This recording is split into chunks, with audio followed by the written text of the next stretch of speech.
aujourd'hui sur cette aire, en partie. Ah oui, c'est sûr qu'il connaît les routes. Hein, donc, il connaît les routes. Il va savoir comment arriver à Pontivy au plus vite. Hein, et on voit la stratégie des Lotto Soudal hein, qui est de lancer plusieurs hommes à l'avant. Alors j'arrive pas à reconnaître ce coureur-là, mais ça pourrait être Michael Honoré Frolich. Et puis derrière, c'est un coureur des États-Unis qui fait l'effort pour essayer de revenir dans sa roue. Alors c'est pas très évident, il faut quand même qu'on vous raconte un petit peu nos petits secrets quand les coureurs sont particulièrement couverts comme c'est le cas aujourd'hui. On a parfois du mal à distinguer les dossards et c'est vrai que pour les identifier, c'est pas toujours simple. Fort heureusement, on a quelquefois des plaques de cadre qui apparaissent.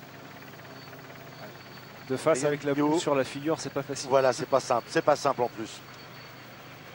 Mais pour Yann Guyot, avec son style bien connu de tous les amateurs de cyclisme en Bretagne, c'était assez simple de l'identifier quand il a tenté de se porter en tête. Ces deux-là s'entendent bien.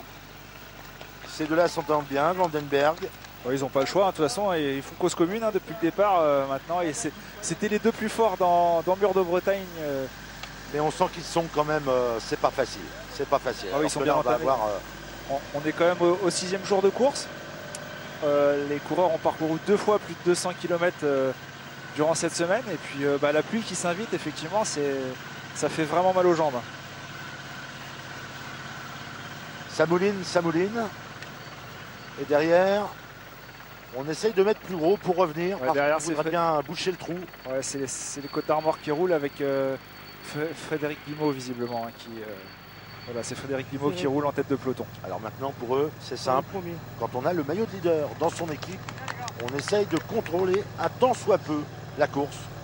Ah oui, écoutez, on commence à faire le point. On a réussi à ramener un peu de calme dans le peloton. On sait que les deux hommes devant sont à 3 et 4 minutes au général. Donc écoutez, si on perd l'étape, mais qu'on arrive à garder 1 ou 2 minutes d'avance pour Maxime Cam au général, c'est la bonne opération pour les Côtes d'Armor en tout cas.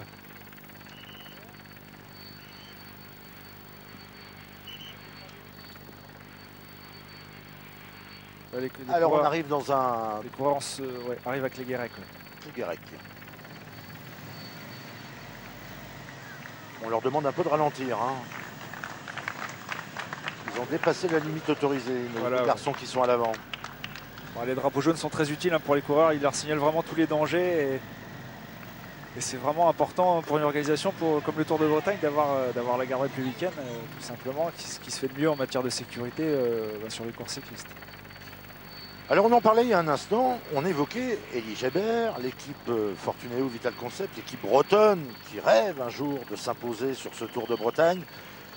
Elie Gébert disait que ça serait dur, un petit coup de bluff hein, d'après vous. Hein, oui, je pense que c'est une petite langue de bois, mais bon. Ce que je vous propose, on va peut-être aller voir Roger Tréhin. Roger Tréhin, c'est le directeur sportif de cette équipe sur cette épreuve. Et Roger Tréhin, ce matin, au départ de Montauban, il avait peut-être une autre vision des choses. On l'écoute Roger Tréhin. Nous, on se doit tenter quelque chose. De toute façon, on va être offensif aujourd'hui, quoi qu'il arrive. Hein. On a fait un petit débriefing sur l'étape d'hier où on n'était pas totalement content de notre comportement. Et c'est clair qu'aujourd'hui, on va sans faire attention à quoi que ce soit au niveau du classement général, on va dynamiter la course de toute façon. Si on peut. Après, c'est les jambes qui vont parler, mais dans l'esprit, on va dynamiter la course.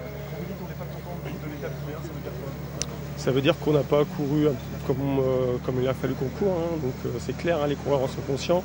Et puis le résultat est là à l'arrivée. Donc on a fait un petit débriefing. Et puis on sait qu'on a 2 jours pour renverser la situation au niveau du résultat global de la course.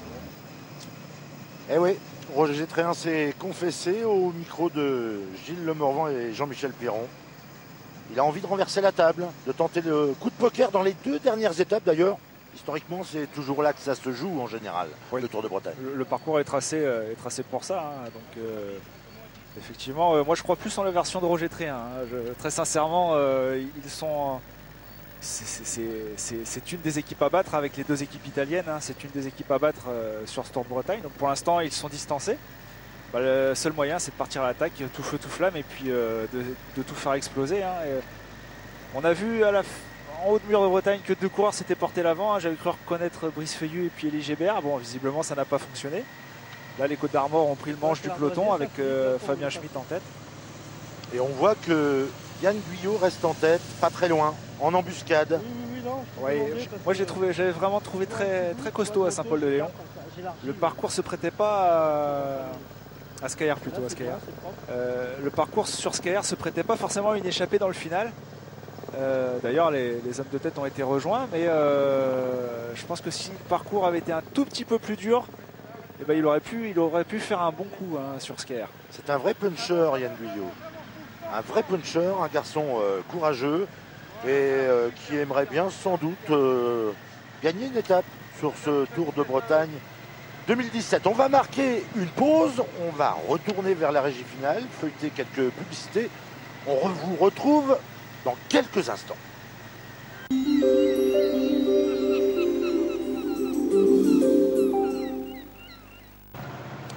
Retour sur cette 6e étape du Tour de Bretagne 2017 avec deux hommes qui sont toujours à l'avant. Maigre avantage, 35 secondes. Un jeune américain de 22 ans, Owen, il est né à Bremerton. C'est un garçon qui est, on ne le sait peut-être pas, mais il est spécialisé dans le cyclocross. Il a d'ailleurs été champion des États-Unis junior, un client. Quand les conditions sont difficiles, il doit être à son aise. Ouais, effectivement, il sait tout faire, comme on le disait tout à l'heure. Il a aussi gagné un Liège-Bastogne-Liège Espoir, donc c'est quelqu'un de vraiment costaud. Et puis son coéquipier, son compagnon d'échappée, Van Denberg, je crois qu'il était déjà là quand Alex Peters s'était imposé à Pontivy déjà. Donc je pense que l'arrivée à Pontivy va lui plaire. Sûrement. C'est des garçons durs au mal, en tout cas, pour se porter à l'avant. Aujourd'hui, avec des conditions météo qui sont pas celles qu'on a rencontrées cette semaine. On est souvent passé quand même, malgré tout, au travers les gouttes. Il fait toujours beau en Bretagne. Toujours. Mais là, il y avait quand même peut-être besoin de laver un peu la route, sans doute. Ouais, c'est ça. À la veille d'une arrivée qui sera sans doute mémorable demain du côté de Fougères. Et avec des intentions, à mon avis, qui sont plutôt derrière eux. Je pense qu'à un moment donné, on va voir sortir quelqu'un du peloton parce que l'écart est quand même resté... Oui, à savoir que demain, l'étape qui est tracée demain est très difficile. Très, très difficile et sera surtout très difficile à contrôler par les équipes. Donc là, on voit au peloton que c'est l'équipe, le team Sunweb, l'équipe allemande, qui s'est mis à la planche, très certainement pour son leader, Ruben Zepogte. Puisque c'est forcément des ententes de circonstances. Ils se rendent compte eux aussi que le Côte d'Armor ne peuvent pas rouler toute la journée. Donc si on ne veut pas tout perdre aujourd'hui, il faut bien s'allier à un moment donné pour essayer de maintenir un écart correct avant d'arriver sur le circuit. On peut rappeler peut-être le classement général. Pour le moment, le classement général de ce Tour de Bretagne qui a été, on vous le rappelle, chamboulé hier. Oui, Maxime Cam en tête devant de Côte d'Armor, devant Flavien Dassonville à 1 minute 09. Le vainqueur de l'étape d'hier, Primislav Kasperskiewicz à 1 minute 12.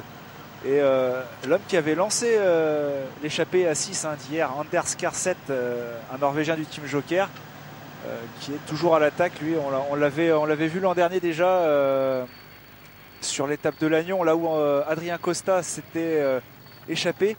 Eh bien, cet Anders Karset avait attaqué le tour d'avant et puis il n'avait tout simplement pas résisté, avait terminé avec 30 secondes de retard au général, donc c'était rien du tout. Là on a vu que c'est Christopher Skierping qui est allé faire un petit point pour le maillot bleu des sprints intermédiaires. C'était sans doute pour ça que le team Sunweb roulait, pour défendre ce maillot là, plus que pour le général visiblement. Voilà, on sent que le garçon est en train de se relever et d'attendre le peloton. Il a simplement été marqué des points. Il y a beaucoup de classements sur ce Tour de Bretagne.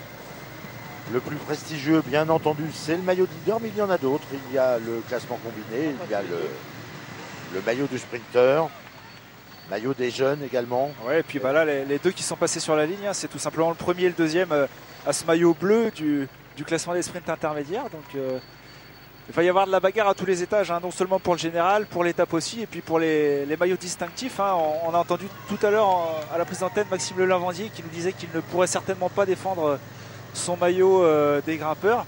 Donc il y a un moment donné, il faut faire un choix et les équipes vont en profiter. Alors est-ce que les stratégies vont permettre aux Côtes d'Armor de conserver leur maillot, ou alors écoutez, il y a un coup de Trafalgar qui se prépare et puis ça va rentrer dans l'ordre. Mais là on voit qu'effectivement c'est un coureur des Côtes d'Armor qui essaye de s'en aller. Eh ben, pour en parler justement, on va aller écouter Rodolphe Henry. On l'a croisé ce matin au départ et dans cette équipe il y avait pas mal de maillots convoités. Il va nous donner sa position sur la question. Pour nous c'est une semaine exceptionnelle. Avec des résultats sur toutes les étapes. Les garçons se sont montrés à leur avantage et ont montré le maillot Côte d'Armor Marie-Morin tous les jours. On va défendre bec et ongle le maillot de leader. Le maillot de leader, on laissera jusqu'à notre dernier souffle. Et forcément, le maillot de grimpeur que détient Maxime Le Lavandier, ce sera au détriment du grimpeur. On ne le défendra pas, on va privilégier le maillot de leader. Voilà, on a bien compris qu'il y a des arbitrages, il y a des choix sur une course à étapes. Et là, en l'occurrence, quand dans une équipe amateur, on a la chance d'avoir le maillot de leader, on veut y croire jusqu'au four, jusqu'à la fin, et on fait tout pour le préserver. Oui, il faut le préserver au maximum. De toute façon, dans ces deux dernières étapes, comme on le disait, ils vont forcément avoir des alliés de circonstances pour... l'un pour éventuellement aller gagner une victoire d'étape, l'autre pour aller conquérir.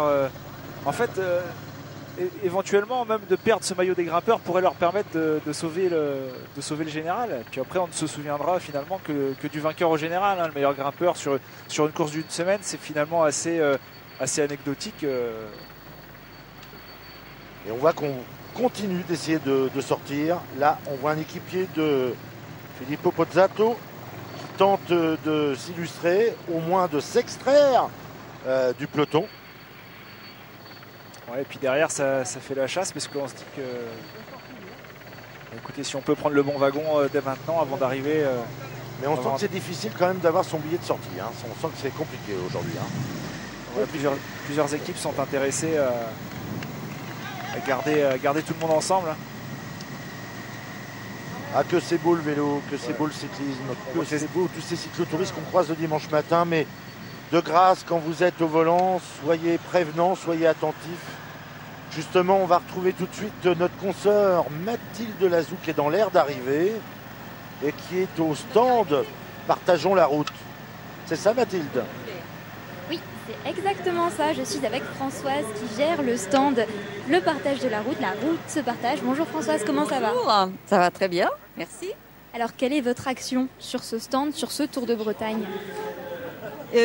Sur ce stand, comme vous le voyez, on essaye de délivrer les bons messages pour que la route se partage au quotidien et pas seulement dans les épreuves sportives. Donc depuis 3 ans, nous sommes sur le Tour de Bretagne avec beaucoup de plaisir. Depuis 2 ans, nous sommes également sur le Tour de France. Et au quotidien, cette action, on l'amène également dans les entreprises et dans les établissements scolaires. Comment est-ce qu'on arrive justement dans une entreprise ou dans une école à changer les mentalités?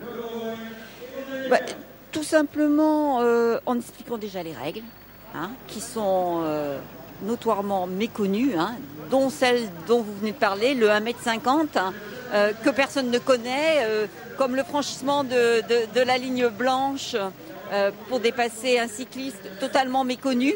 Donc pour être un bon acteur sur la voie publique, il faut déjà connaître les règles et ensuite inciter, c'est ce que l'on fait au quotidien, à de la bienveillance de la part des cyclistes vis-à-vis des automobilistes et dans l'autre sens.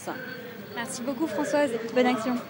Merci Mathilde, c'est un message essentiel, c'est bon de le rappeler, parce qu'il y a encore trop d'accidents sur nos routes et encore trop de cyclistes, même professionnels, qui parfois ont des accidents terribles à l'entraînement. On a une pensée pour ce coureur italien qui est décédé la semaine passée à l'entraînement. Michele Scarponi, effectivement. Donc un peu de bienveillance quand on est au volant et qu'on double un vélo ou un groupe de cyclistes. C'est important de s'écarter, de prendre son temps. Et il va peut-être réussir son affaire, ce garçon qui est revenu de l'arrière. Il me semble que c'est Giuseppe Fonzi qui est classé au général à 3 minutes 28. Et je crois que les coureurs viennent d'entrer sur le circuit final de Pontivy. C'est Tegert Zoupa, finalement. Ah. Tegert Zoupa qui est venu, donc avec Filippo Pozzato, comme on dit, tourner les jambes sur ce Tour de Bretagne. Tout simplement parce que son équipe, Villa Triestina, est en train de préparer le Giro. Et que accumuler quelques kilomètres sur une épreuve comme le Tour de Bretagne, c'est bon pour les jambes. Oui, c'est bon. Et puis ils sont venus effectivement pour Pozzato, mais surtout, je pense, pour leur sprinter italien, Jacob Maresco, qui a remporté une étape. Le principe, c'était de le remettre en jambes puisqu'il s'était blessé au début du mois d'avril et qu'il n'avait pas couru depuis un mois. Donc, visiblement, le Tour de Bretagne l'a bien remis en route puisque gagner une victoire d'étape, c'est toujours bénéfique. Ils étaient très contents, en tout cas, c'était, je crois, à l'arrivée à Sker. Ils étaient particulièrement ravis d'avoir remporté cette étape, d'être revenus parce que ce jour-là, il y avait du monde à l'avant et puis finalement, ça s'est joué à la pédale sur le circuit grâce à une bonne entente avec, on peut le dire, l'équipe d'Aubert qui avait d'autres intérêts. Effectivement, il y avait le général à conserver pour Aubert et écoutez, les Villiers en ont profité dans les derniers tours en s'associant à eux et puis ils ont réussi à revenir sur le groupe d'échappée à moins de 500 mètres de la ligne, je crois. Donc il n'en fallait pas plus pour Maresco, bien emmené par Filippo Pozzato et toute sa classe, et l'emporter assez facilement à Sker. On voit que c'est un sprinter qui a une grande classe. Il a réussi son affaire. Il est revenu sur les deux fuyards. Maintenant, ils sont 3. Ça peut prendre de l'allure, ça peut prendre de la consistance, ça peut aller au bout. Mais on vous le rappelle, pour le moment, il n'y a rien de joué. Seulement quelques 35, voire 40 secondes d'avance sur le peloton. Il faut s'attendre peut-être à d'autres réactions parce que je pense que les 3, ça sera un peu difficile. En tout cas, dans les derniers kilomètres et sur le circuit, à mon avis, ça sera improbable de résister au retour d'un peloton. Et puis surtout, les coureurs vont monter une très longue montée d'environ 3 km où ils seront vraiment en point de mire du peloton, puisque 30 secondes dans une montée en distance, ça fait pas tant que ça, et donc on se dit tiens, ils sont juste devant, pourquoi pas faire le saut pour les rejoindre. Donc il va forcément y avoir du mouvement encore sur le circuit. Surtout qu'on nous annonce que l'écart est en train encore de se réduire et on voit que sous l'impulsion des coureurs du leader, le peloton est en train de revenir. Donc pas de billet de sortie aujourd'hui. Pas de billet de sortie, mais après on remarque que les Côtes d'Armor ne sont plus que 3. En troisième position, c'est Maxime Cam qui est bien couvert. On ne le voit pas à son maillot de leader parce qu'il a mis une surveste. Effectivement, il valait mieux aujourd'hui. Ouais, il a mis une surveste pour se protéger du froid. Alors que ça discute à l'avant. Apparemment, les deux coureurs qui étaient en tête n'avaient pas envie de voir revenir l'Italien sur eux. C'est clair. Alors parfois, il y a des alliances de circonstances et parfois, c'est plus difficile. Effectivement. Là, les coureurs de tête n'ont pas envie de rouler avec... Peut-être que le seigneur Zoupa est bien classé dans un classement, tout simplement, et que ça les dérange. Bon, au général, il est à 3 minutes 06, donc Owen n'a pas d'intérêt à rouler avec deux coureurs qui sont mieux classés que lui au général, si ce n'est pour gagner l'étape, mais là, avec seulement 30 secondes d'avance à l'entrée du circuit, ça paraît un peu compromis. Il se rapproche du circuit final. Ils sont à moins de 2 km de passer devant nous pour la première fois. 20 secondes d'écart pour les 3 hommes de tête. Et la ligne d'arrivée se remplit malgré une pluie qui persiste. Les amateurs de cyclisme en Bretagne sont toujours fidèles au poste, toujours présents pour faire honneur au Tour de Bretagne quand ils traversent leur ville. C'est important, beaucoup de drapeaux bretons, beaucoup de parapluies. Mais enfin, plus de drapeaux bretons quand même, soyons sérieux. Il y a une belle ambiance quand même ici. On est couvert, on attend le passage du coureur. C'est la fête en Bretagne, le Tour de Bretagne. Ouais, c'est la fête hein, sous la flamme rouge là. Attention, Schmitt qui a failli tomber. Oh là, Equibo qui va tout droit. Alors déjà qu'ils sont plus que 2 pour aider Maxime Cam, il faudra. Ah, il y a un coureur à terre. Ouais, Il y a un coureur à terre. Il y a un coureur qui est tombé. On sent. Ah oui, on sent que là, les virages, c'est dur à négocier. Je ne sais pas qui est tombé, j'ai pas vu. Ah, c'est un coureur de l'armée de Est-ce que ce terre. ne serait pas Yann Guyot? Je me demande si c'était pas Yann Guyot parce qu'il était aux avant-postes. Ouais, il met du temps à être dépanné, c'est dommage pour lui parce qu'il va louper le bon wagon là. Ouais.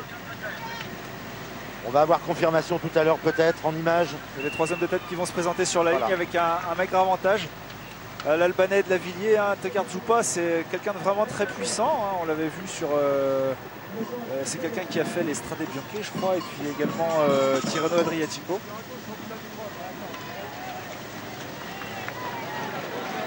Et voilà, ils vont passer devant nous dans quelques instants, les 3 fuyards du jour. Mais derrière, ça revient fort.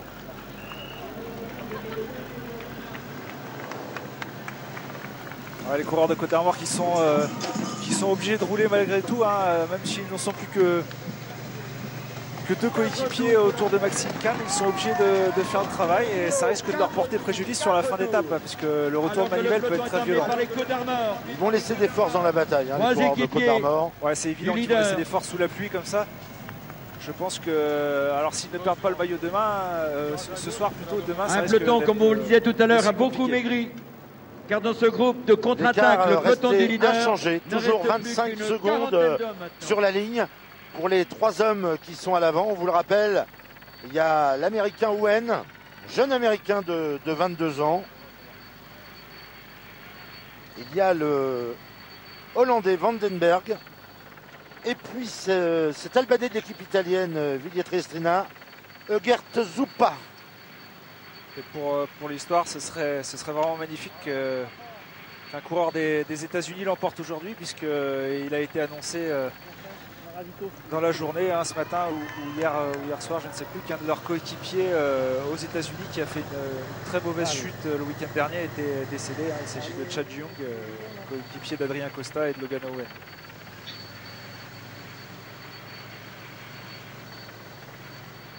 Je crois que cette équipe américaine, à un moment donné, s'est posé la question de savoir s'ils pouvaient éventuellement rester en course, tout simplement. Ils ont fait une réunion entre coureurs et puis ils ont pris la décision de poursuivre en mémoire à leurs coéquipiers. Alors on s'en aperçoit sur la ligne, mais on voit vraiment beaucoup de coureurs attardés. C'est évident que les difficultés du jour ont fait de l'élimination par l'arrière. Et qu'il y a des organismes fatigués après 6 jours de course. 6 jours de course. À ce niveau-là, les amateurs et puis les jeunes professionnels qui composent le peloton du Tour de Bretagne ont peu l'habitude de courir sur 7 jours. Généralement, les courses font 2-3 jours grand maximum. Donc là, à partir du 4e, 5e jour de course, ça commence à faire vraiment très mal, surtout quand vous avez déjà fait 2 étapes de plus de 200 km. Et puis là, 160 km avec la pluie, ça fait très mal. Vous voyez sur les images la brise feuillue qui traîne un petit peu à l'arrière du peloton. Mais on peut peut-être le rappeler, Yann, c'est toute la singularité de ce Tour de Bretagne où on voit à la fois des amateurs chevronnés s'opposer à des équipes professionnelles. C'est le propre d'un Tour de Bretagne comme celui-ci où on retrouve un métissage des coureurs. Tout à fait, et puis c'est dans ces épreuves-là qu'on apprend le mieux quand on est un jeune coureur, puisque au contact des anciens, on apprend plein de petites stratégies, de petites roublardises, on va dire, qui servent pour le futur du coureur. Et arriver à ce stade-là, avec des coureurs professionnels chevronnés, comme quand on court avec Filippo Pozzato ou avec des Brice Feuillu, qui sont les patrons, qui étaient vraiment les patrons du peloton de ce Tour de Bretagne. C'est pas rien, Brice Feuillu, c'est quand même une victoire dans le Tour de France. On apprend pas mal de choses, effectivement, au contact des coureurs, on apprend beaucoup de choses. Au contact des professionnels, des gens qui ont déjà eu l'occasion de s'illustrer sur de grands tours, eh bien, effectivement, on apprend pas mal de choses. Et parmi tous ces amateurs, eh bien, il y en a certains qui auront sans doute un jour l'opportunité de passer professionnel. Et tous les ans, il y a environ entre 15 et 25 coureurs qui passent professionnels à la fin de l'année. D'ailleurs, ce matin, au départ Monton-Bretagne, on a pu croiser Frédéric Guidon, peut-être qu'il venait faire quelques emplettes pour le futur de la Française des Jeux. C'est possible, c'est possible. En tout cas, on va profiter de l'arrivée des coureurs sur le circuit pour tourner une nouvelle page de publicité. On retourne vers la régie, on vous retrouve dans quelques instants.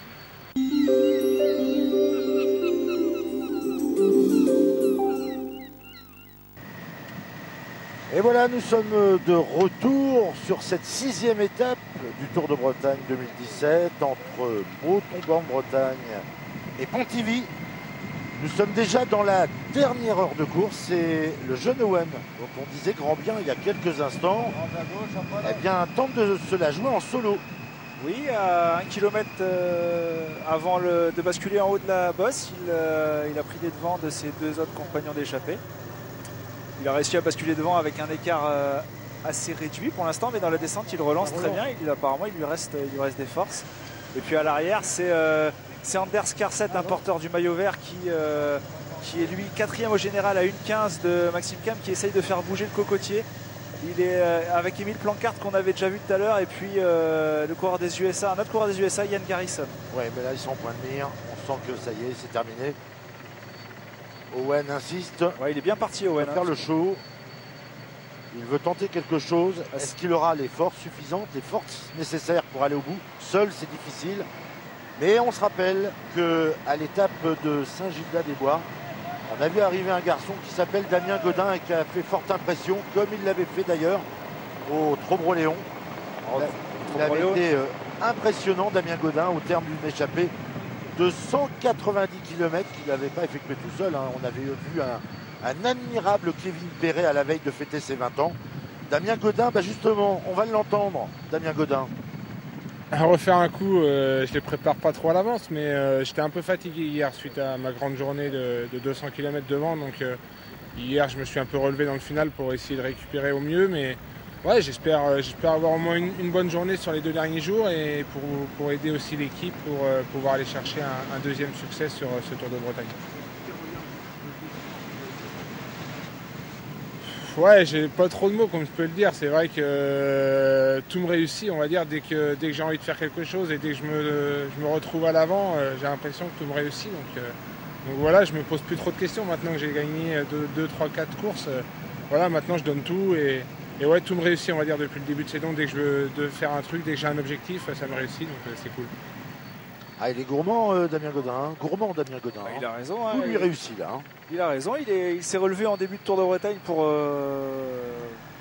réussir à avoir assez de champ pour éventuellement remporter des victoires d'étape. Alors il en a déjà une belle, avec Kevin Perret, comme vous le disiez, qui a tout à fait joué le jeu jusqu'au bout, en se disant peut-être que si Godin n'est pas assez en forme, je pourrais le dépasser dans la dernière bosse, ce qui n'a pas été le cas, mais en tout cas ce jeune Nantais qui fêtait ses 20 ans le lendemain avait parfaitement joué le jeu, il avait obtenu une très belle 2e place, et puis Godin était le plus fort de l'échappée, c'est lui qui a gagné, c'était vraiment une belle étape.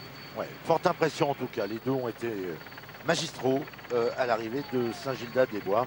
C'était vraiment une très très belle étape et vraiment un exploit personnel pour Godin, qui a confirmé sa forme du moment après avoir remporté le Trobreau-Léon avec une échappée de plus de 50 km. Il va devenir spécialiste dans les échappées. Exactement, c'est un coureur qui aime ça, il aime bien partir de loin. Il a surtout force pour résister. Quand on grimpe pas forcément très bien et qu'on n'est pas non plus le meilleur sprinter, les seules solutions qui restent, c'est d'être un baroudeur et puis de se lancer de loin dans l'aventure. Alors souvent, malheureusement, ça ne réussit pas pour eux, mais quand ça réussit, c'est vraiment quelque chose de beau. Alors le groupe s'est reformé.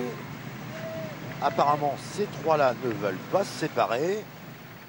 En point de mire, le peloton les a en point de mire, mais on les laisse devant.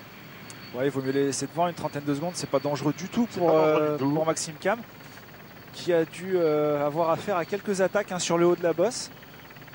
Mais tout est rentré tranquillement dans l'ordre pour l'instant. On voit vraiment sur ces images. Oh là, chute. Non, j'ai cru. On a vraiment l'impression que... C'est peut-être pour dans 20 mètres, attention. Oui, c'est possible. Parce que là, ça glisse énormément sur le circuit. On a vu que tout à l'heure, il y a eu négociation de virage pour le moins périlleuse. Ouais. Et en tout cas, le peloton s'est vraiment amaigri considérablement. Ouais, une quarantaine d'unités, je ne sais pas, on n'a pas vu rentrer Yann Guyot à l'arrière. Je pense qu'il a mis beaucoup de temps à être dépanné et qu'il n'a peut-être pas pu rentrer tout simplement, c'est dommage. Alors sur un circuit technique comme celui-là, curieusement, en général, ça peut profiter aux coureurs échappés devant, tout simplement parce que la négociation justement des courbes et des virages sont plus compliquées pour un peloton groupé. Oui, il vaut mieux prendre les virages seul que d'être gêné par des coureurs devant. Alors là, on voit un Fortunéo qui essaye justement de profiter. C'est Elie Gébert. Je crois que c'est Elie Gébert qui essaye de se porter à l'avant. J'ai cru... Ah, chute, voilà. Les deux sont tombés. Et je crois que c'est Elie Gébert qui vient de chuter, il me semble. Il me semble bien. C'est Dossard 14. Oui, c'était un coureur des USA, Yann Garrison, qui était dans sa roue. Et puis je crois que c'est Tanguy Turgis qui en profite. Avec pas l'impression qu'il y ait trop de bobos. Le Cuissard aura peut-être souffert, mais en tout cas... Ouais, c'est pas bon pour la confiance en tout cas. C'est pas bon pour la confiance, on prendra sans doute moins de risques au tour suivant. Mais en tout cas, ça vous prouve ce que je vous disais il y a un instant. C'est très délicat pour un peloton de négocier les virages. Ouais, certains coureurs essayent plutôt de se porter à l'avant du peloton pour justement ne pas être gênés par les autres coureurs devant lui qui pourraient freiner plus ou moins fort. Et là, Elie Gébert a tenté une attaque 50 mètres avant le virage. Et puis malheureusement, ce qui devait arriver arriva. Il a glissé de la roue avant. Là, les coureurs vont commencer à se dévêtir. C'est qu'il fait bon sur Pontivy finalement. Donc, finalement, oui. Je crois que la bosse les réchauffe un peu. Un tout petit peu. Et je crois avoir vu après la chute, au moment de la chute de Gébert, Tanguy Turgis qui a essayé de partir un petit peu, mais le peloton contrôlé par les Côtes d'Armor n'a pas décidé de laisser partir. Et on a vu ça roule, mais c'est difficile. Ouais, ça roule, mais Maxime Cam n'a plus qu'un seul équipier en la personne de Frédéric Guimau. Donc il va devoir faire l'effort, Maxime. Il y a un moment donné, il va falloir se découvrir tout seul, c'est sûr. Il va être attaqué. Donc il faudra prendre ses responsabilités. Après, s'il est fort, il sera à l'avant de toute manière. Eh oui, Maxime Cam va peut-être devoir faire l'effort aujourd'hui pour préserver son maillot. Mais pour le moment, on ne peut pas dire qu'il y ait péril dans la demeure compte tenu des écarts. Mais Maxime, on l'a croisé juste avant le départ. C'est le moment de l'entendre. Je me suis retrouvé 2 fois devant et à chaque fois... ça va au bout et j'arrive à grappiller du temps. Donc moi, pour le moment, ça se passe comme il faut. Maintenant, il reste 2 jours à tenir et il va falloir que ça tienne, quoi. Ouais, c'était top. Je pense que je pouvais pas rêver mieux. Et en plus, il arrive à se reclasser au général aussi par la même occasion. Donc voilà, c'est tout bénef. On peut le dire, Yann, il avait vraiment biffé ce Tour de Bretagne. Il aime cette course. Oui, il aime cette course. Alors quand il était chez Fortunéo les années passées, il n'avait malheureusement pas pu y participer parce qu'il n'avait pas été sélectionné. Et je crois qu'il avait été très déçu de ça. Et alors ça lui fait vraiment plaisir de revenir sur cette course. Alors là, on le voit, les 3 qui sont devant, ça pioche un peu dans la difficulté du circuit. On sent que c'est très très dur et c'est là que le peloton va peut-être refaire une partie de son retard sur ces 3 coureurs échappés. On sent que effectivement ça fait mal. Les 2 qui étaient échappés en premier lieu, Owen et Vandenberg, semblent bien entamés. Par contre, je trouve que l'Albanais de Villiers, Egert Soupa, a plutôt la soquette légère. Il mouline bien dans cette bosse. Donc et on voit qu'il y a aussi des coureurs américains en tête de course. Ouais, depuis le début, ils vont chercher tous les coups pour permettre à leur coéquipier qui est en tête de garder son avance. On mise sur quoi, Yann, à ce stade de la course? On va miser sur quoi? Sur un regroupement? Vous pensez que ça va revenir? Moi, je pense que ça va à un moment donné, peut-être pas sur ce passage-là, mais au prochain passage... il restera 10-12 km de course. Je pense que ça va exploser de partout. C'est pas possible que ça reste comme ça de toute manière. Il y a de fortes chances que dans la bosse on tente des choses. Oui. Pour moi, derrière, il y a des gens qui vont avoir des ambitions. Alors peut-être qu'effectivement la descente fera que l'Albanais réussira à passer la ligne en tête, mais derrière forcément ça va bouger. Alors, pour autant, on a l'impression que devant, il peine à progresser et pour autant l'écart augmente. 55 secondes à l'avantage de ces 3 fuyards qui ont peut-être flairé le bon coup aujourd'hui. C'est assez étonnant comme scénario, mais c'est vrai que les conditions météo bien interfèrent beaucoup, c'est certain, surtout sur un circuit en ville où il y a énormément de peinture blanche au sol et ça devient effectivement toujours très difficile pour les coureurs de prendre notamment les virages. Ça fait un moment qu'il n'a pas plu en Bretagne et la chaussée est très glissante avec l'huile des voitures et puis une pellicule de graisse qui fait qu'avec l'eau ça glisse beaucoup plus que d'habitude. On voit un Maxime Cam très très vigilant et qui est tout simplement en tête du peloton derrière un de ses équipiers pour justement préserver son maillot, veiller à ce qu'il n'y ait pas de mauvaises surprises qui lui partent dans les jambes. Après son coéquipier Frédéric Guimau, c'est pas forcément le meilleur grimpeur de l'équipe, c'est un des plus costauds, mais c'était lui le sprinter de l'équipe au départ de ce Tour de Bretagne, donc à un moment donné je pense qu'il va peut-être coincer à 1 ou 2 tours de l'arrivée. Enfin devant, on passe les relais, on a l'air de s'entendre. Ouais, ils ont peut-être mis un peu de temps à communiquer quand l'Albanais est rentré. Ils ne s'attendaient peut-être pas forcément à ça, les deux qui étaient en tête, et ils n'ont pas forcément compris le retour de l'Albanais. Et donc voilà, là ça s'organise gentiment, on va dire, malgré que Owen ait tenté de s'échapper. Alors Vandenberg, il a un style à la Vauclair, je ne sais pas si vous avez remarqué, mais il tire un peu la langue. C'est peut-être un style, une posture. Ouais, s'il fait une carrière à la Vauclair, c'est pas mal. Ça serait pas mal. Il cache peut-être un peu son jeu, c'est peut-être son style tout simplement, mais en tout cas, pour le moment, il conserve sa place dans l'échappée du jour. Et dans le peloton, c'est Julien Gay qui s'en va avec Yann Garrison. Non, c'est Nelson Powless plutôt des États-Unis, il me semble. Oui, c'est ça, c'est Nelson Powless et Julien Gay. Et ça ne s'entend pas parce qu'effectivement, le coureur des USA ne roulera pas avec Gay, il est juste là pour le contrôler et éviter qu'il revienne sur le groupe de tête. Mais là on sent vraiment que c'est dur. On sent vraiment que c'est dur pour les coureurs qui sont à l'avant. C'est une belle bosse dans ce circuit final. Belle bosse. 3 km et c'est assez rectiligne, donc je pense qu'à certains moments les coureurs du peloton doivent apercevoir les véhicules qui suivent les hommes de tête, même avec 1 minute. Donc ça peut rentrer assez facilement dans la bosse, il me semble. C'est dans la bosse que éventuellement le peloton a une chance de refaire son retard, c'est évident. Dans la descente, c'est beaucoup trop dangereux avec l'appui pour vraiment faire des efforts. On a vu Elie Gébert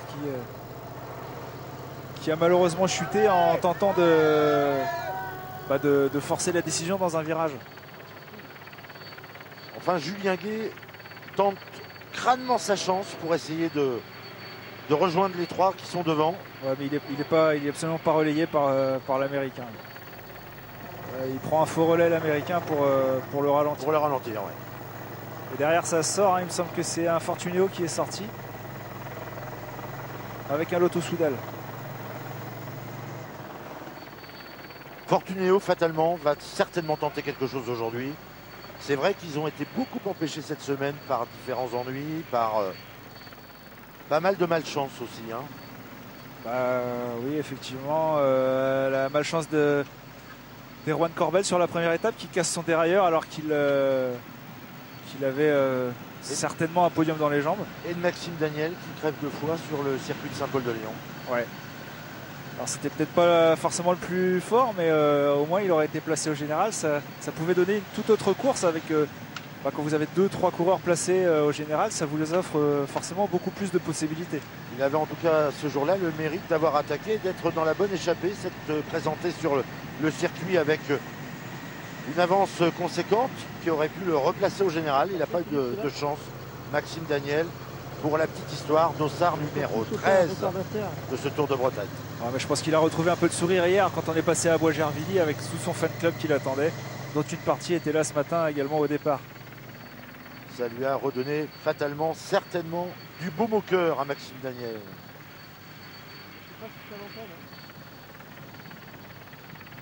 On voit que les écarts restent conséquents. Ouais, mais et ça... qu'il y a toujours des coureurs qui tentent de s'intercaler. Ouais, ça sort encore du peloton, un coureur qui est sorti tout seul. La situation pourrait que ce soit un Fortunéo. Ouais, on va vous le confirmer dans quelques instants. Bon, la situation de course, ce sont les 3 que l'on voit à l'écran qui sont en tête, avec 4 derrière qui sont ressortis dans le haut de la bosse, et puis derrière ça tente encore de sortir. On voit qu'Owen prend des relais très appuyés. C'est un rouleur. Ouais, c'est quelqu'un qui sait à peu près tout faire. Hein. Il s'est roulé dans les bosses, il roule sur le plat. Vraie science du placement, le jeune Owen, hein, parce qu'on s'aperçoit que sur ces routes un petit peu détrempées, il préfère prendre le centre de la chaussée. C'est là qu'il y a moins d'eau. Et puis il se pose pas de questions, hein. Il se relaye bien devant.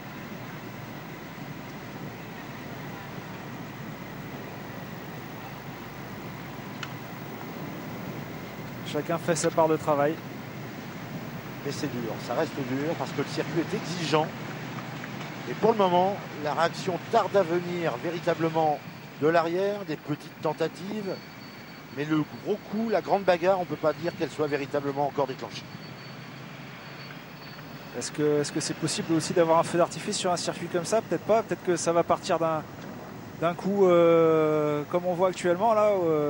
Alors on en parlait, c'est poursuivant. Ils ont tout simplement 35 secondes d'avance par rapport au peloton, ce qui veut dire qu'ils sont en train de se rapprocher des hommes de tête. On va vous les détailler. On voit Nelson Povles, le coureur des États-Unis, qui s'est mêlé à la bagarre pour ralentir l'escapade. Bon, lui, c'est un très bon coureur américain et espoir. Vous avez eu le temps d'identifier le coureur de chez Fortunéo? Non, pas encore. Alors à l'allure, vous pourrez penser éventuellement à Florian Vachon. Le Lotto Soudal, c'est Émile Plancart. Il avait déjà tenté tout à l'heure. Ouais, il avait déjà tenté tout à l'heure.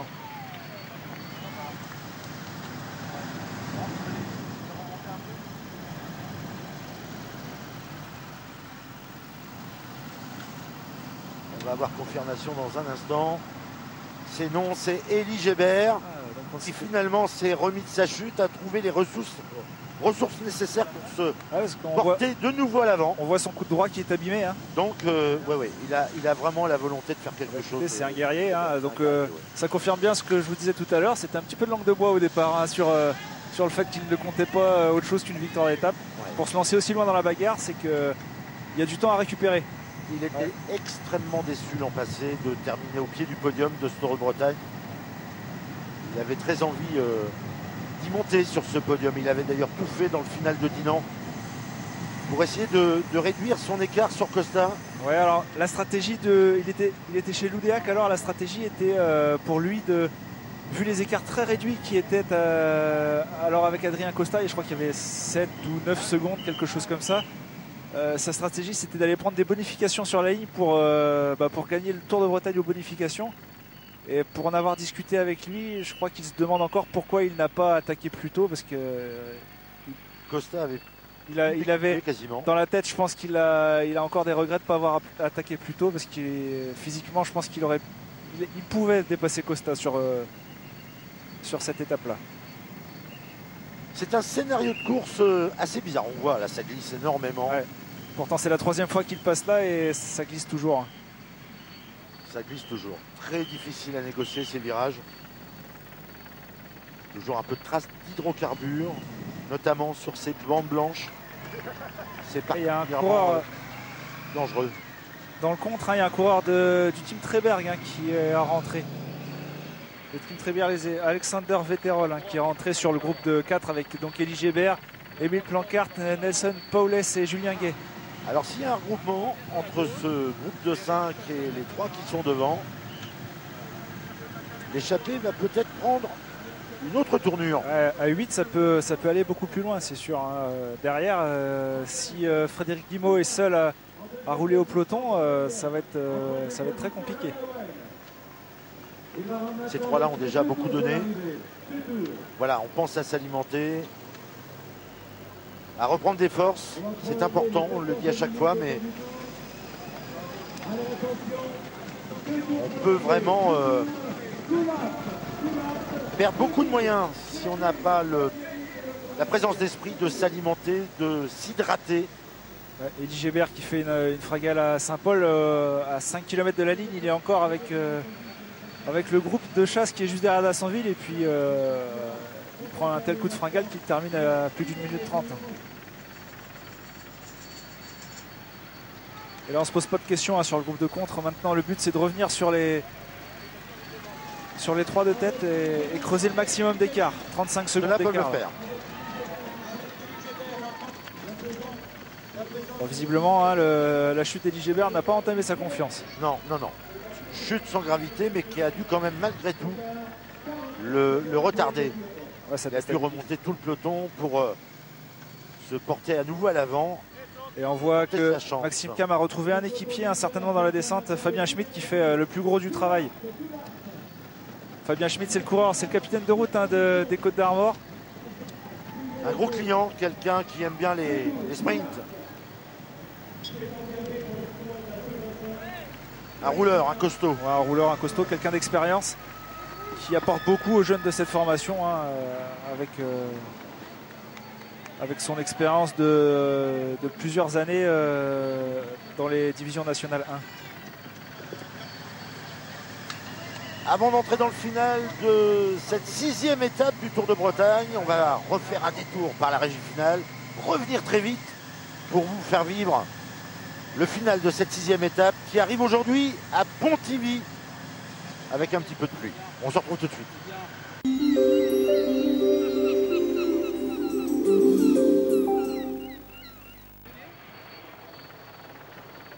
De retour sur cette 6e étape du Tour de Bretagne avec une arrivée qui va se juger dans quelques minutes à Pontivy. On vous résume la situation. 3 hommes devant. Il y a l'Américain Owen. Il y a le Hollandais Vandenberg. Attention, c'est Elie Gébert qui vient de partir dans la bosse en contre. Et derrière, il y avait donc un groupe de 5 qui tentait de faire la jonction avec un Elie Gébert déchaîné qui vient de tenter de faire l'effort qui va lui permettre de recoller. Oui, les écarts se réduisaient entre les 3 de tête et puis le groupe de contre. Il y avait 20 secondes et derrière le peloton était à seulement 20 secondes. Alors que le peloton était à peu près en train de rentrer, Elie Gébert a contré pour essayer de revenir devant. Il a les jambes. Oui, parce que pour tomber et puis pour repartir à l'attaque 2 fois comme ça, il faut avoir les jambes. Il a les jambes, il a surtout la volonté de ne pas laisser complètement filer ce Tour de Bretagne. Il est en train de rentrer sur les 3 là. Il revient sur les 3. Désormais à l'avant, ils seront 4. Et avec un client comme Elie Gébert, ça peut changer la donne. Ça change complètement la donne puisque là, Elie Gébert, c'est quand même un client. Hein. C'est un client qui est en embuscade au général. Ça va peut-être obliger Maxime Cam, l'actuel leader du Tour de Bretagne, à se dévoiler encore davantage, à prendre, on va le dire, des risques pour revenir. Ouais, donc pas laisser filer ce temps qui coule. Il ne faut pas les laisser filer trop loin. Donc le mieux placé là, de ces 4 là au général, désormais c'est Elie Gébert qui est à 2 minutes 59. Donc ça laisse quand même une bonne petite marge à Maxime Cam. Mais ça peut filer très très vite derrière. Alors bien sûr, vous qui connaissez le cyclisme, vous qui connaissez un petit peu les scénarios de fin de course, vous vous dites mais pourquoi le peloton ne réagit pas plus vite? Tout simplement que les conditions aujourd'hui ne sont pas idéales et qu'il y a effectivement beaucoup de risques à franchir les intersections, à prendre des risques tout simplement sur des chaussées détrempées. On a vu plusieurs coureurs tomber à terre et en peloton, c'est dur de faire le tempo, comme on dit, pour revenir sur des fuyards qui ont plus de fluidité pour passer les virages. Et puis l'étape a fait très très mal. On est, comme on le disait tout à l'heure, on est au 6e jour de course. avec la pluie, dans le peloton, il n'y a plus qu'une quarantaine d'unités, donc les équipes ne sont pas représentées par plus de 2 ou 3 équipiers, donc forcément il n'y a plus personne pour faire le travail. C'est au leader maintenant de se dévoiler à moins de 2 tours de l'arrivée. Et on voit beaucoup d'attardés qui passent sur cette ligne d'arrivée. On voit que cette étape, elle a fait beaucoup de mal. On vous le rappelle, il y avait une très très grande difficulté à franchir aujourd'hui, en l'occurrence la côte de Mur de Bretagne. Elle a sans doute fait beaucoup de dégâts à l'arrière du peloton. Ouais, elle a servi à lancer vraiment le final de la course, puisque c'est à ce moment-là que les hommes qui étaient en tête depuis le départ se sont fait rejoindre et que le groupe qui est actuellement aux avant-postes s'est formé en 2 temps.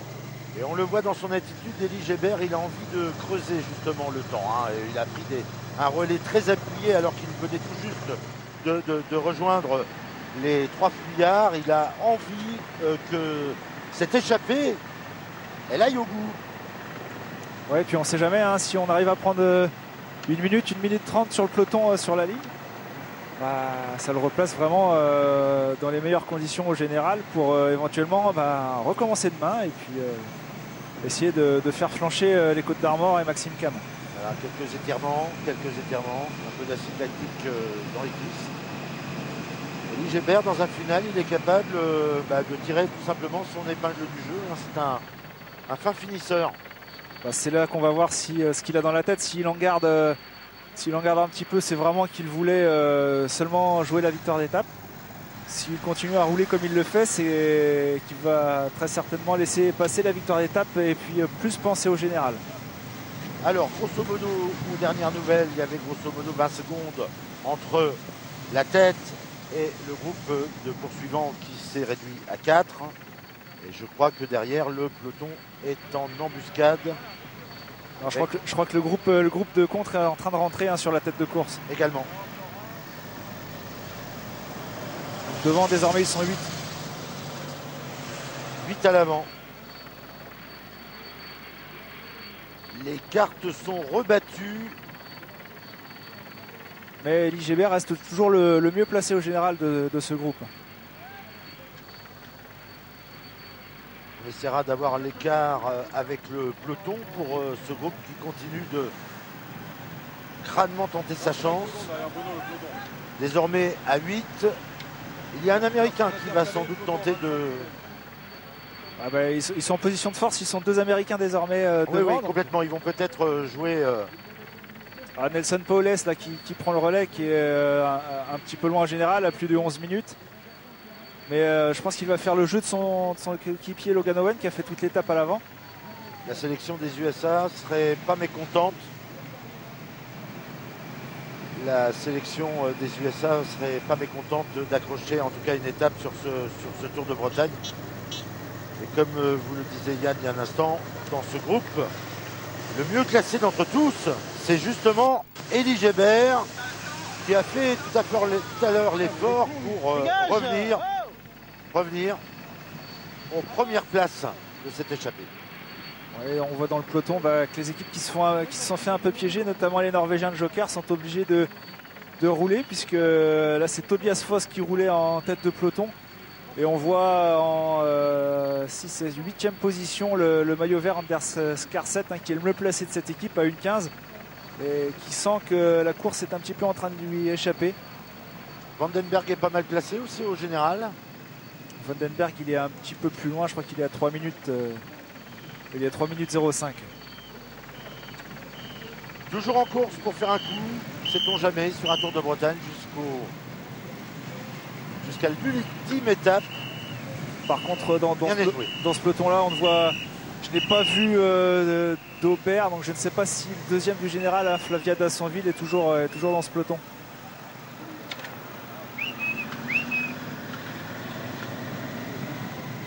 Peut-être que les Norvégiens de Joker, forts de cette information, ont décidé de rouler pour éventuellement déjà, dans un premier temps, assurer une place pour le podium. Et puis pour maintenir les écarts afin que personne ne s'intercale pour éventuellement mieux attaquer demain. Je crois qu'on va aborder maintenant le dernier tour. Dernier tour de circuit. Oh, chute encore. C'est un Post qui est tombé. Est-ce que ce ne serait pas le vainqueur d'hier, Kasperkiewicz, qui est 3e au général? C'est fort possible. Une équipe irlandaise en tout cas qui a fait forte impression dès la première étape d'ailleurs avec Damien Chaud. Solide rouleur. Un solide rouleur, et puis tout simplement c'est la meilleure équipe jusqu'à hier soir. En tout cas, c'était la meilleure équipe au classement des équipes. Ils ont 3 coureurs dans les 9 premiers au général et une victoire d'étape. C'est plutôt une semaine correcte pour cette équipe irlandaise qui découvrait le Tour de Bretagne. Avec des coureurs expérimentés qui ont été parfois professionnels. Il y a un mélange de coureurs expérimentés irlandais et de jeunes recrues internationales, des Hollandais, des Polonais qui viennent pour renforcer l'équipe. Une équipe irlandaise qui aura l'intention et la volonté de briller sur ses terres à l'occasion du Tour d'Irlande prochainement. Oui, et puis l'équipe est managée par Sean Kelly tout simplement. Et puis sur ce Tour de Bretagne, le directeur sportif, c'est Neil Martin, le père d'un célèbre coureur irlandais, Dan Martin. C'est une légende, Sean Kelly en Irlande. Quand on pousse la porte de certains pubs, on n'est pas étonné de découvrir parfois un portrait de Sean Kelly. Cyclisme irlandais qui a toujours de vaillants coureurs, des gens qui sont durs au mal, très courageux et qui réalisent très souvent de très belles performances. C'est des guerriers, ils sont habitués à ces temps instables, on va dire, entre pluie et vent. Ouais, et ils aiment bien venir courir chez les cousins bretons. À l'avant, on voit que le fait de s'être regroupé à 8, ça n'a pas forcément du bon, parce que je ne trouve pas le tempo mais j'ai l'impression que derrière ça revient et que l'écart est en train malgré tout de fondre. Je pense que sur la ligne, il restait une quinzaine de secondes. Voilà, c'est la dernière fois qu'ils vont passer cette poste, donc la bagarre, si elle doit se déclencher, il faut qu'elle se déclenche maintenant. Oui, ça va peut-être... En tout cas, ça m'étonnerait que Maxime Cam perde son maillot ce soir. Il faudra que dans ce groupe de 8 à l'avant, quelqu'un se décide à faire peut-être un effort supplémentaire. Là au peloton, on voit Tanguy Turgis de la BMC sur la gauche qui m'a l'air bien en jambes. Là c'est Vandenberg à l'avant qui essaye de fausser compagnie au setup. C'est dur, on voit que c'est dur. Ah oui, on est sur le petit plateau pour certains, on essaye d'emmener gros pour d'autres. Je pense qu'il faut mouliner, voilà, c'est le bon exemple. Et derrière c'est un Segracing qui est parti du peloton. Ok.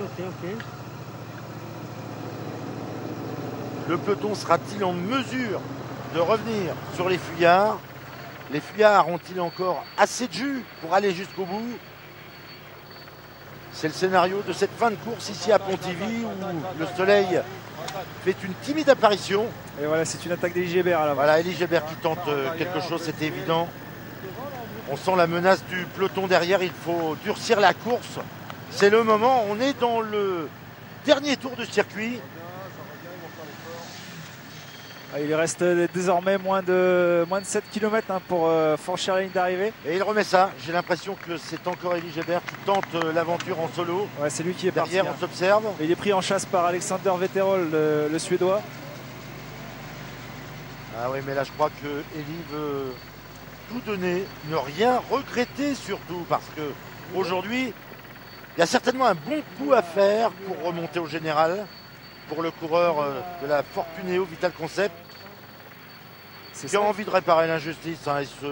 Cette équipe, elle a l'impression d'être passée un peu à côté. Ils auraient dû, je pense qu'ils auraient dû obtenir une victoire d'étape dès le premier jour, notamment avec Corbel qui était vraiment très bien placé et qui casse son dérailleur. Ouais, derrière, on hésite à boucher le trou, on hésite, on s'observe, on se regarde. Ça va être une course de dupe derrière, et puis savoir qui roule pas, et l'écart est quand même. Il y a un trou, l'écart est fait. Et là, il faut revenir, il faut qu'un de ces coureurs se sacrifie pour boucher le trou. Mais comme éventuellement il y a un sprint à disputer, chacun veut s'économiser, garder et puis la descente les chances intactes. La descente est est tellement glissante que ça va être dur de revenir dessus dans la descente. C'est Julien Gay qui se décide de faire le travail avec un gros braquet. Et l'Albanais Zoupa qui hésite à y aller. Et là c'est dur, hein. On s'aperçoit que le pourcentage fait mal aux jambes et pourtant on s'obstine à entraîner des braquets puissants. Ah, c'est tout à fait le style de Julien Gay. Derrière c'est Paulès hein, qui fait l'effort pour rentrer. Et on n'est toujours pas revenu sur Elie Gébert. Et pas de nouvelles du peloton. Non, et puis dans le peloton, on voyait surtout pas Maxime Cam dans les premières positions. Donc, est-ce qu'il lui reste des équipiers? Le peloton est pas très loin. J'ai l'impression que le peloton est pas très loin. En haut de la bosse, on passera, on ira le chercher. Ah, Bruno. Est-ce qu'on va tenter de réagir maintenant dans la descente? L'écart est quand même fait. Gébert, dès qu'il va basculer dans la descente, je pense que les deux hommes qui sont en compte ne le verront plus. Ouais, et le fait d'avoir justement des hommes intercalés entre Gébert oui, ça contre et derrière. le peloton, ça essaye de contrer derrière. Mais je pense que Gébert a peut-être c'est l'Albanais qui a hésité à y aller dans un premier temps, qui se dit que c'est trop tard, là, que ça part devant Gébert, et c'est lui qui fait l'effort. Il est vraiment très très fort. Et là on voit que c'est dur hein, malgré tout. De montrer, restez derrière lui. Difficile de. Bah, c'est chacun pour soi. Difficile de boucher le trou. Et lui c'est un client. Egert Zoupa, équipier de Filippo Pozzato. Il devrait être présent. Que s'il est dans le final, faudra compter avec ce garçon. Ouais, il devrait être présent hein, sur le prochain Tour d'Italie qui commence dans quelques jours. Des garçons d'expérience. Les Italiens qui sont venus répéter leur gamme sur ce Tour de Bretagne, mais qui ont apprécié aussi gagner une victoire. Et pourquoi pas deux?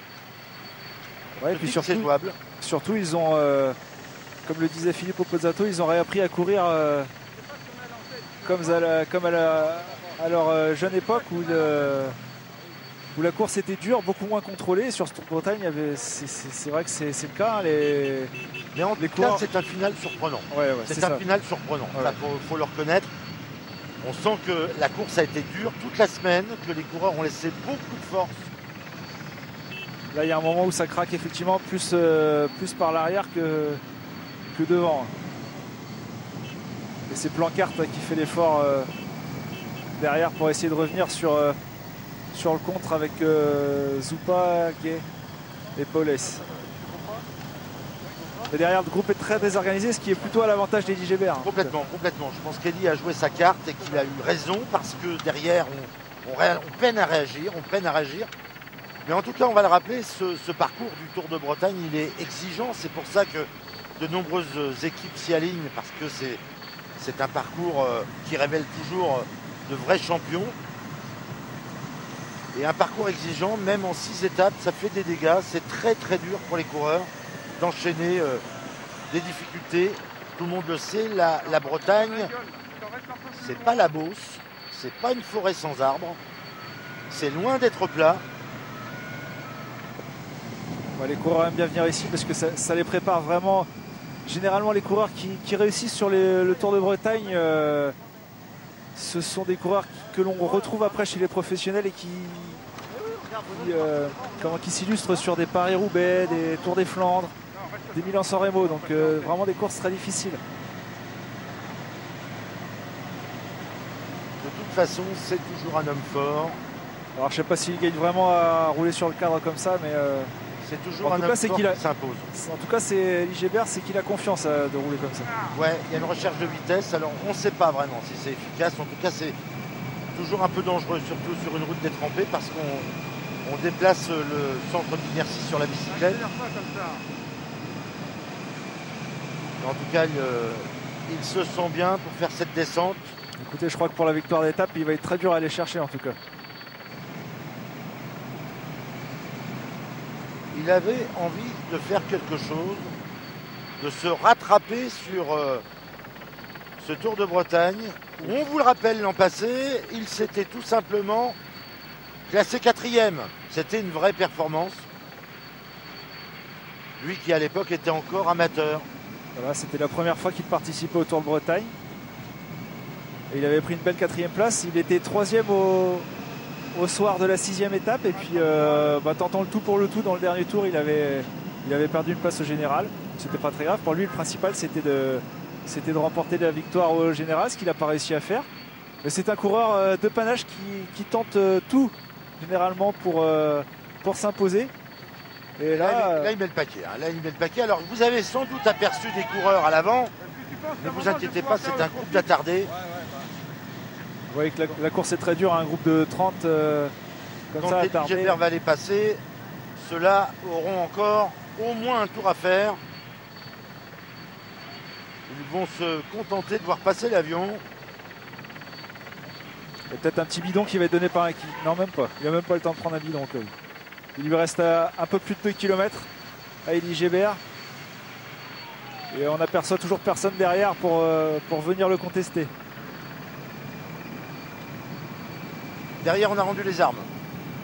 J'ai l'impression que derrière, on a rendu les armes. Ça se regarde. Il est beaucoup plus facile de rouler tout seul et de rouler à fond que de se dire je vais rouler à fond et puis je vais me faire aligner par les 6 autres. C'est un peu compliqué. En tout cas, et on peut le dire, Élie aujourd'hui, quoi qu'il arrive, aura fait un sacré numéro. Oui. Sacré numéro. Oui, parce qu'il est tombé quand même il y a quelques kilomètres, donc il fallait réussir déjà à remonter sur le vélo. Il est tombé, il a remonté le peloton, il s'est reporté à l'attaque, il a rejoint le groupe d'échappés du jour et il en a remis une. C'est fort, très fort ce que fait aujourd'hui Élie Gébert sur son vélo. Et puis il faudra faire le point après sur la ligne d'arrivée avec Maxime Cam pour savoir comment Élie Gébert se replace. En tout cas pour Élie, c'est 15 secondes d'avance sur les premiers poursuivants. Autant dire que s'il garde cet écart au kilomètre, on pourra dire qu'il aura course gagnée. Il est au kilomètre là. Attention à Rico, ne pas faire l'écart de trop. Bien négocier ses ultimes virages. Je pense que c'est là que tout à l'heure il avait chuté. Alors attention, il est très prudent. Effectivement, quitte à relancer avec un peu plus de force.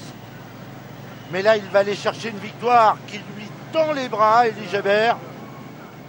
Derrière, ils sont à 10 secondes. Ça revient fort. Il faut faire attention, ne pas se retourner, Élie. Car les poursuivants n'ont pas complètement rendu les armes. Il y aura de toute façon des places d'honneur à disputer pour eux. Très prudent. Il ralentit énormément, Élie.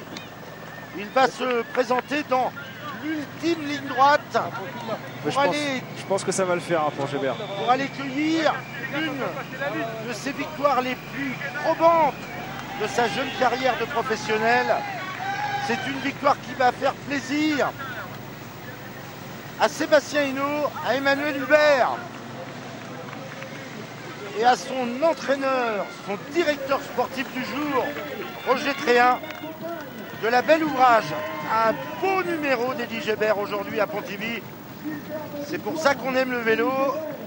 Aujourd'hui, le Tour de Bretagne, c'est la Bretagne qui gagne. Bravo Élie Gébert. Il savoure Élie, c'est merveilleux. Très très belle victoire d'Élie. C'était tout simplement le plus fort aujourd'hui. Et derrière, sans surprise, c'est Mugatsupa qui prend la 2e place. Et derrière, les écarts seront à compter puisqu'il y a un groupe très réduit et je n'aperçois pas si Maxime Cam est en queue de ce groupe, donc il ne va pas perdre trop de temps. Maxime Cam ne va pas perdre trop de temps, mais en tout cas il perd 25 secondes. 25 secondes de perdu sur Élie Gébert, mais en tout cas on aura eu une course animée de bout en bout avec un homme fort qui aura fait aujourd'hui véritablement une réelle démonstration. Cette victoire, il est allé la chercher tout seul, il a puisé dans ses ressources, dans son mental, pour venir aujourd'hui s'imposer avec la manière. Avec la manière, il a raison de chercher le renfort et le soutien des supporters massés sur cette ligne d'arrivée parce qu'il a fait un véritable numéro, Élie Gébert. Et tout de suite, sur la ligne d'arrivée, eh bien, on va aller retrouver notre ami Kurvan Musset aux côtés Délie Gébert, le vainqueur du jour. Élie, il n'y a pas grand-chose à dire. Grand bravo, énorme numéro. Ouais, voilà, gros numéro. Merci. Avec les félicitations de Brice Feuillu. Gros numéro, c'est vrai que j'y croyais pas trop pourtant au début parce que c'était une étape sous la pluie comme ça. Au bout de 70 bornes, j'étais vraiment frigorifié. Je pense qu'un petit peu comme tout le reste du paquet. Et puis, d'accord. C'est vrai que j'ai persisté à rester placé. Et puis, c'est vrai que ça s'est bien dénoué dans le final pour moi. Avec ce coup qui est sorti. Mais bon, j'étais assez confiant parce que j'étais bien. Et je me suis dit, je vais sortir à 3 tours. Et j'ai chuté quand j'ai voulu sortir dans le virage à haut kilomètre. Donc j'ai attendu la bosse d'après. Et puis, je suis allé. Et puis, j'ai vu que quand je suis revenu devant, les autres collaboraient pas trop. Donc, j'ai préféré attaquer de loin plutôt qu'attendre un sprint. Et je pense que j'ai bien fait. On avait pitié de vous l'autre jour à Saint-Paul, on se disait là c'est vraiment la faute à pas de chance. C'est oublié Saint-Paul-de-Léon. Bah ouais, c'est vrai que c'est oublié, mais bon, c'est vrai que c'est quand même un coup dur de passer à côté du général, sachant que bon, j'ai fait une belle semaine tous les jours placés, mais voilà, si j'avais pas eu cette petite défaillance physique, le général aurait peut-être pas été très loin, mais ça fait du bien de se rassurer sur une victoire d'étape comme ça. Attendez, vous êtes en train de me dire que ça y est, pour le général, c'est plié ? Bah ça va être compliqué, bon, on va encore aller à la guerre demain, mais c'est vrai que voilà, Maxime est fort, il a bien couru et je pense que ça va être quand même assez dur d'aller le chercher. Merci. Voilà, très belle victoire d'Élie Gébert aujourd'hui sur ce circuit de Pontivy. Vraiment une belle victoire d'Élie Gébert. Ça serait bien si éventuellement Gurvan avait l'occasion d'approcher Maxime Cam, l'actuel leader du Tour de Bretagne, qui a fort bien malgré tout défendu son maillot. Avec quelques-uns de ses coéquipiers, il a lâché quelques forces dans la bataille, très certainement aujourd'hui, parce que la difficulté de Mur de Bretagne, fallait la passer.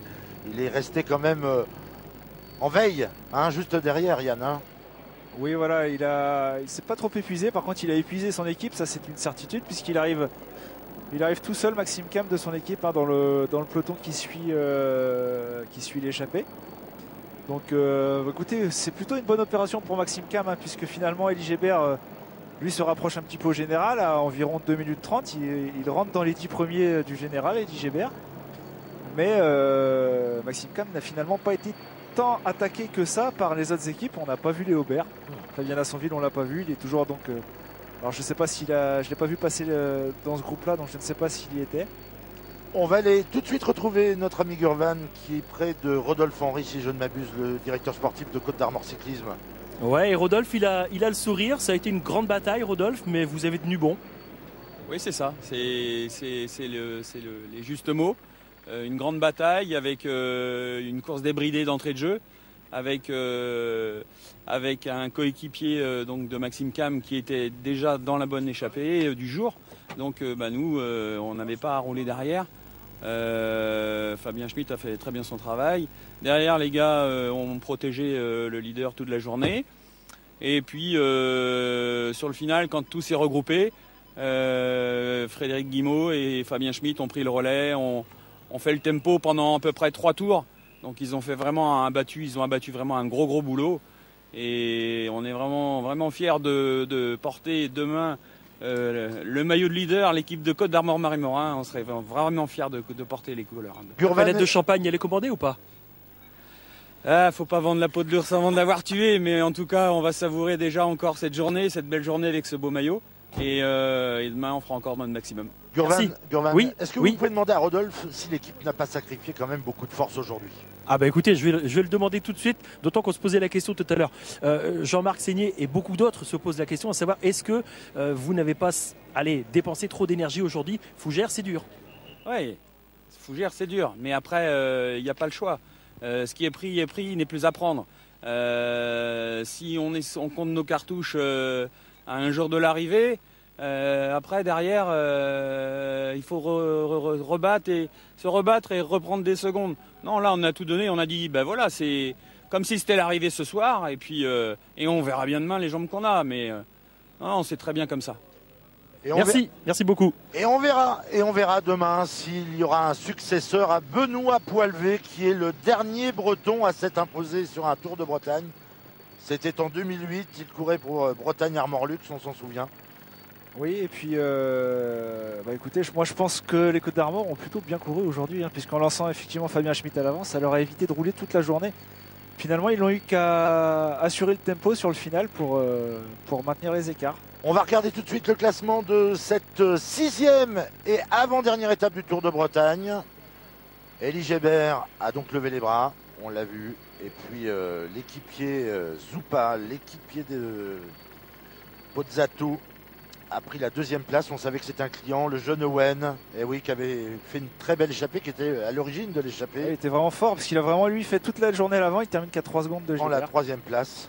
Oui, on voit qu'il y a eu une grosse sélection et que les hommes forts, ils étaient à l'avant aujourd'hui tout simplement parce que les conditions météo, la difficulté, elles étaient là, les difficultés étaient là aujourd'hui pour les hommes, les derniers rescapés du Tour de Bretagne 2007.